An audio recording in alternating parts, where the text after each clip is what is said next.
No, we don't. It's bothering me now. I don't even want it in the video. Okay. Yeah. All right. Is this it? Hi there, this is Jack Daulton, and I'm here with my mother, Carmen Daulton, on her 80th birthday, April 13th, 2011. Yay! Not looking 80 at all, I would add. I would say looking 55 or 60. And I'm also here with my. That's how old I am. I'm also here with my sister, Laurie Gerletti. She's a year and a half older than me, and with my brother Robert, or Bob as I call him, Daulton, who's a year and a half younger than me. But are you 54? Yeah, I'm 54. I'll be 55 in October. I'll be 56 in May. Okay. And I'll be 47 in April. Not true. He's a year and a half younger than me. Anyway, I just thought that it would be really cool to have a conversation with my mom and my siblings on her 80th birthday, talking a bit about the biography of my mom and about our memorable experiences with her as our mother. Mom, I should say for everyone who's watching this video, you're of Spanish descent. That's right. Your mother and your father were born in Spain in sort of mountain villages near Granada. Right. And they then immigrated with their extended families to the United States by way of Hawaii around 1908, 1909. And after spending, I think, about 5 years in Hawaii, they then moved on to California and lived there for the rest of their lives. And that's where you were born. Right. I should say, before we go further this video, we have to project so that we can be heard. So speak clearly and forcefully. All right. Anyway, so I was saying you were born in California after the family immigrated to the U.S. by way of Hawaii around 1907, 1908. That's when the immigration to Hawaii took place. But you were born in 1931.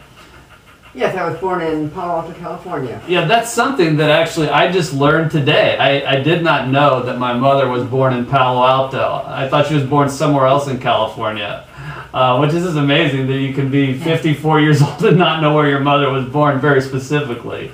Maybe that's not so amazing, but you were born in Palo Alto, but I know you went to high school and grew up in Sebastopol in Sonoma County, California. Yeah, my father worked for Fleischacker as a gardener when we lived in Palo Alto, and then after a couple of years we moved to Sebastopol, where I grew up. And your parents were your parents' families were farmers. Right. That was they their were farmers. And so that's what they did when they came to California. And I think, did they grow apples in Sebastopol? Yes, they grew apples and other fruits, but the Gravenstein apple was primarily the main product at that time. You know, they still have Gravenstein apples? They have very little Gravenstein apples. The farmland has turned into vineyards and more vineyards than anything. And the Gravenstein apple has sort of died out. Yeah. I want to remind all of you have to project again, but as I'm directing this video. But did your father also grow grapes at that time? He grew grapes. He had dairy cattle. He had feeder cattle. He was in farming in Hillsburg and Forestville, and just had a lot of different farming. Did they buy the land? How did that work in those days, I wonder? Yeah, he bought the land. Because that was a lot of money to buy a bunch of land, even in California in those days. He bought his first piece of property from somebody who lost it in the Depression? through taxes, yes. Oh, okay. And I should add that he built a house in Sebastopol, the house where you lived, I think in the 1930s, and that house survives. Not in the 30s. It was about in the early 40s. In the early 40s. But that house is still there. It's a winery. It's a tasting room today, and the farmland now is vineyard. yeah, we have visited together, you and I, Right. in fact, and it's the tasting room for the Dutton Winery, Exactly. which is a winery of some repute. And it's kind of nice to know that it's still being used by something that's somewhat related to the original context. Anyway, you went to Sebastopol High School, didn't you? I went to Anley High, which was the only high school in the area at the time. In Sebastopol. In Sebastopol, in the city of Sebastopol. And you graduated from there, and then the next kind of milepost in your life that I'm aware of is to find you in Santa Barbara, California. Well, I went to Santa Rosa Junior College for a year, Uh-huh. and then I went to Santa Barbara. And what brought you to Santa Barbara? My family moved to Santa Barbara. My dad sold all the farming, and we moved to Santa Barbara and bought a home in Hope Ranch. Okay, so how old were you the first time you ever drove a vehicle? About 10. 10 years old. What when was you it? A tractor? A tractor? Yes. Now, you used to say that your dad really worked you girls. Is that true? Yeah, we worked after school and all summer. So that would have been Picking apples. 1941. You were driving around Sebastopol in a tractor. Yeah. Driving around Sebastopol? Not around, on the farm. On the farm. I mean,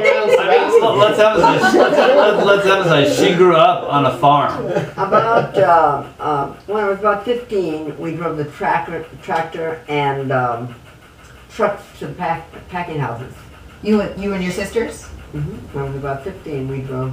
It was about a Wow. half a mile, but we drove on the street You've to been the driving a packing long houses. time. And another question. Why didn't you just ride a bike? He knows his story, that's why he's asking me. Some families from San Francisco brought us a bike, and we rode the bike so much that my dad took the wheels off of it, and so we couldn't ride it, so we would continue working hard. Oh, wow. I had never heard that story. That's great. Boy. That was a great leading question, by the way. Yeah. Your dad was a little bit of a taskmaster, to say the least. Yeah. He was of that generation, what can I say? But he was a Yeah. great guy. He was a very We nice all man. knew him. Yeah, And he was a He was great a very guy. nice Lived into man. his 90s. yes. And 25. so Bob's question really does lead us to an area that is of further interest, and that is, what were your daily activities as a teenage girl growing up in a farm in Caught the Sebastopol? bus at the corner, came home on the bus for a while. Then after that, we drove a Hudson home so we could get home quicker to pick apples.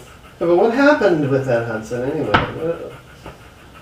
Oh, eventually it wore out and my dad sold it. Who drove most of the time to school? All of us.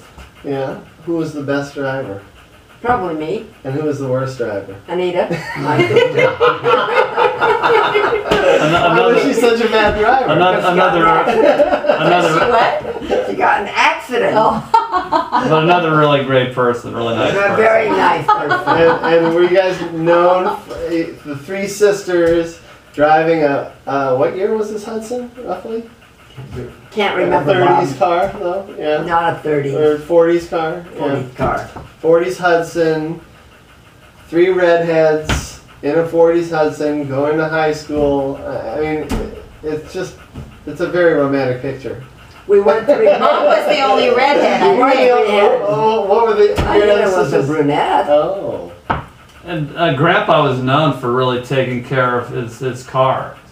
Yes, he was. Very meticulous. Very meticulous. Yeah. I think we should add for the record that my mom's father was Antonio Perez, Anthony Perry, which was anglicized to when they came to the United States, and her mother's name was Josefina Perez, Josephine Perry. They were two really wonderful people who lived into their 90s. Right. They did. Fantastic. And as long as I knew Grandpa, he only drove a Cadillac. That's right. In fact, he told me once that it was his opinion that the Cadillac was the fastest car on the road, bar none. Certainly the most elegant. He also thought pro wrestling was real, so. That's great. He was really a character. I mean, a real cut quite a figure into his last years, even. You know, the real patron of the family, the Right. jefe. as the oldest male member of his extended family, in which there were, what, 12 or 13 siblings. That's 12. Anyway, so after you relocated to Santa Barbara, you were of college age, and that's where you met our father, your husband, to be James Daulton, Jack Daulton. He was going to school at UC Santa Barbara at the time. And how did you happen to meet him? Well, I was going to school at UC Santa Barbara also. I see. But we both worked part-time at a store called Silverwoods. And we met there. It was a clothing store. A clothing store, yes. Not an uncommon way for a man and a woman to meet working at the same place. I mean, even Right. today, that's Right. probably the most common way. How long did you sort of go out before you got married? A couple of years. Uh-huh. And let's see, what year did you marry? 1952. 1952. And then Laurie was born in 55. I in 56. And I in 65. No, 58. 58. Yeah, well, because I think you would appreciate it, I will airbrush your photos in this video. That's really And color necessary, his bro. hair a little darker, please. Yeah. It's disturbing I me. find that somewhat insulting. So, after you did you marry in Santa Barbara? Yes, And then at some time later, you relocated to the San Francisco Bay Area. right. We lived on Downey Street, Where, in San Francisco? behind the Haight-Ashbury district. And was that where Laurie was born? Yes. And was I born there also when you were living there? Yes, you were born there. No, you were not born there. You were born in Sharp Park, which is now, anyway, along the coast. Sharp Park is still there. It's still called Sharp Park. Let's move on from this part because I've been Is that telling on people for Seaside? years I was born in Haight-Ashbury. Seaside? So am I. Now I learned I wasn't born in this cool hippie area. I was born in Sharp Park. Which is what? Maybe there were some shark attacks there. I don't know, you know. Sharp. Is it on the coast? Sharp Park. Sharp Park. But she said it was on the coast. Yes, it Yes, is. it is. It's very, very. So there still may have been some shark attacks. Yes. No hippies, but shark attack. Bob was born in San Bruno. Wait. Oh wait, Bob was born in San Bruno. So there was an interesting anecdote associated with the move Oh, yes. from out of the Haight-Ashbury district Oh. in the late 50s, which may be apocryphal, and maybe I'm just inventing it, but I thought that you guys encountered some strange neighbors, and that they had, that there were your That was neighbors, before the hippie. but they were beatniks. Bohemians. Yeah, there were some bohemians. And my aunt and uncle owned the apartment building that we rented when we first went to San Francisco. And there were bohemians in the building. It was like a six-plex building. And there were some odd people in the building. So- even then. But at that time, you and Dad Dad was always like a jazz beau. I mean, he liked to go see jazz bands and stuff, and there must have been a lot of that kind of There was music. a lot of that, and we went Yeah. quite a bit to see stuff like that. And you saw Johnny Mathis very early on, is Yeah. that right? Yeah, Wow. Yeah, like when he That's was, pretty cool. when he was, very young. yeah, really young. Yeah. That's really cool because so you living in the Haight-Ashbury area in the mid 1950s, you witnessed that even then it was becoming a place where bohemians sort of hung Well, out. I guess it had always been like that, but the hippie era happened a little later. Yeah, of course. Yeah, but the hippie And area. not till Laurie was 16. Yeah, actually. but the Haight-Ashbury is most associated, I think now in the popular recollection, with the hippie era in the 1960s. But even in the 1950s, it was bohemian, and so was kind of a natural evolution into Right. this other bohemian culture that we call the hippies, and we all were a little too young to experience that. I was way too young. But but it was an important part of American culture, social culture. I got a running joke going here. I know, I see that. And so we lived, I know, in the San Francisco Bay Area for only a few years as children. I think Bob probably lived there 1 year, and then we began a series of moves around the country with our father as he was promoted. First to Portland. Yeah, as he was promoted as an executive within the Right. J.C. Penney Company. As you were saying, first to Portland for 5 years, Yeah. Portland, Then Oregon, Then to Atlanta, Atlanta, Georgia for 5 years, and then to Chicago. for about 5 or 6 years. And then to New York. Yeah, to northern New Jersey, Right. within about an hour of New York City, because he worked in New York Right. City for that maybe 2 years. And Yeah, it this- was not that long. And then finally back to where it all started, back Right. to the Bay Area, where he Right. ended his career. and this continual displacement. How do you think that affected your children? That's a mean question on birthday. Yeah, It really. made us strong. It made us I was hoping that stronger. I'm hoping that It made us stronger. It made us stronger, and more self-reliant. Some people have a hard time making those adjustments. I know, They don't it's rise pretty to the sad. challenge. They age very prematurely Yeah. too. I know. Yeah. You thought it was a mean, Takes a toll on you them. thought it was a mean question, but then it turned into something positive. No, I mean, as a kid, of course, making all those moves can be challenging, but we Yeah, did it wasn't very good. we did pretty well. But what can you do? I mean, that was part of the inherent in the nature of my Right. dad's career. I seem to be the only one who remembers us throwing the cat out the car because we were moving from California to Portland. yeah, Do you remember yeah. that incident? We had to abandon one of our cats. Oh, I think, Okay. lucky for you, I'm the only child. I've asked both of my brothers and they don't I remember have no that. but you recollection. And probably it's do. left a scar, hasn't it? Another questionable recollection on a birthday video, in a birthday video. I asked you not to go dark and negative, but there you go. I don't know. One of the I think the ramifications of moving so much is that we really bonded as a family.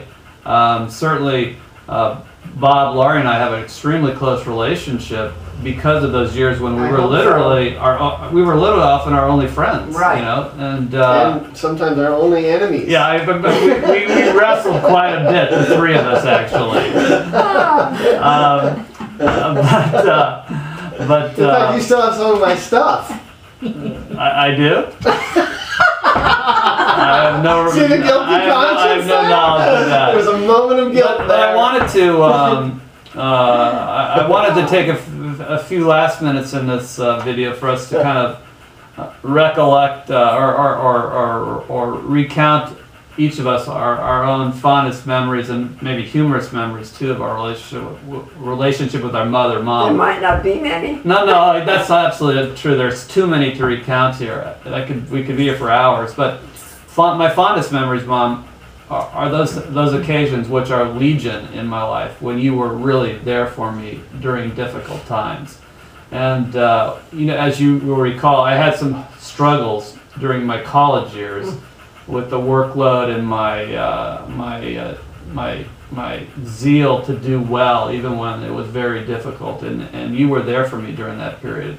And I'll never forget that. When I would get home from the library late at night, you would often greet me, ask me how it's going, and were incredibly supportive during that period, which is a hard period for me in my life. Another period of my life, which is very difficult when you were there for me, Mom, is when I was divorced in 1994 and had to move literally all of my possessions from Through the snow with the sleet falling. Yeah, all my possessions from the first 40 years of my life had to be packed up and moved. And I was psychologically and physically incapacitated and despondent. And Mom, you literally boxed up yourself all of my possessions. There were over 100 boxes, maybe 200 boxes. She wouldn't be able to do that now. Of course, but she was in her That's the kind of thing she likes to do. But she was in her 60s when she did that, and I didn't help at all, very little, because You did help. You know, Jack, interestingly because I'm enough, lazy. I think if there was a theme running through all of our most memorable memories, yes. it would be Mom helping us to move, because that was going to be my story as well. You know, strangely enough, my story was going to be. I remember a time when she and I went to your place But that's and still helped not you. my most memorable memory. To finish my kind of part of this, and most recently, during the period running up to the period after I was diagnosed with a brain tumor, and during my recovery from brain surgery, it was 4 weeks ago. You were really there for me, Mom. Like, once again, as you always have been, and I really appreciate that, Mom. And so maybe you, Laurie, you and Bob have something you want to talk about. Well, what were you going to say? I remember moving Laurie out of an upstairs apartment with a mattress that we just threw down the stairs. It was just. How old were you then, Laurie? It was just she and I. I was 30. Let me think. 33. She was moving 31 or 2. out. Wait. Go ahead. Go ahead. Tell me what. Because I'm confused about 2 And particular. project. Well, this one was when you were moving out of In your Sacramento? second husband. In Sacramento. Too much detail. Always a joy. Yeah. All the good old days.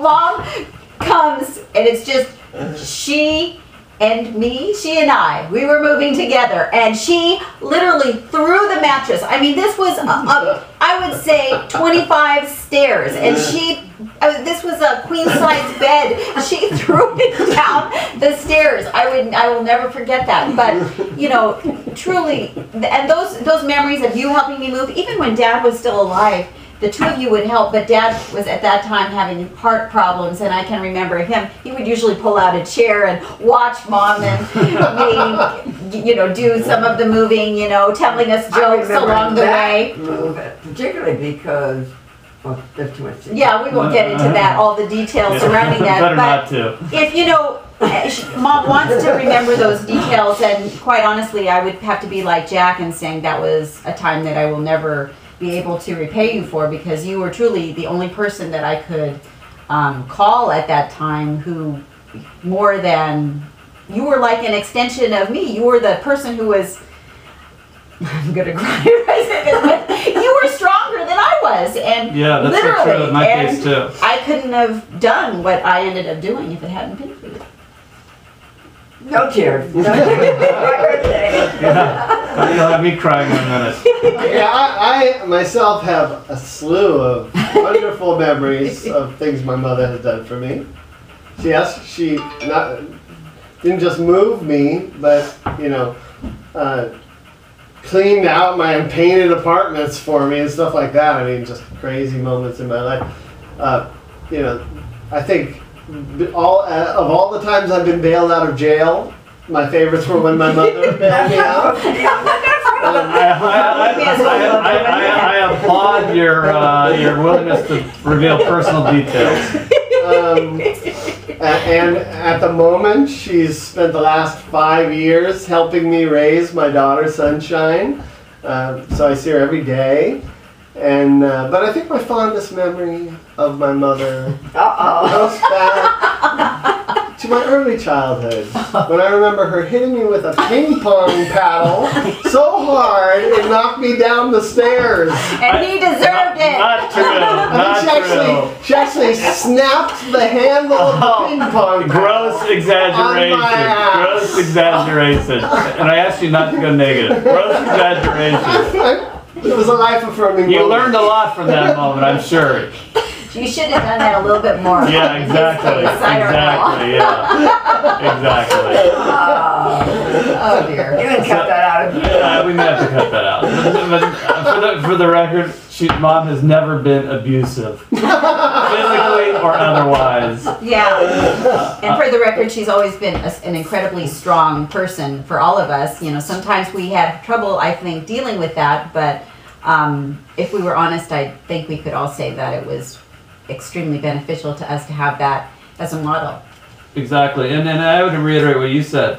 When we were going through really tough times, she was there for us, stronger than we were or could have been. And really, was instrumental in helping us get through these very difficult periods. All three of us have many examples of that. So, Mom, we all thank you very much for being there for us, for being our mother. You've been incredible. And happy birthday. And happy birthday. You're wonderful, wonderful people. Yeah, Wonderful adults. Thank you. I could only hope to be, and never will be, as good a person as you are. I'm serious, Mom. And you've been such a great role model for us. And I should say for the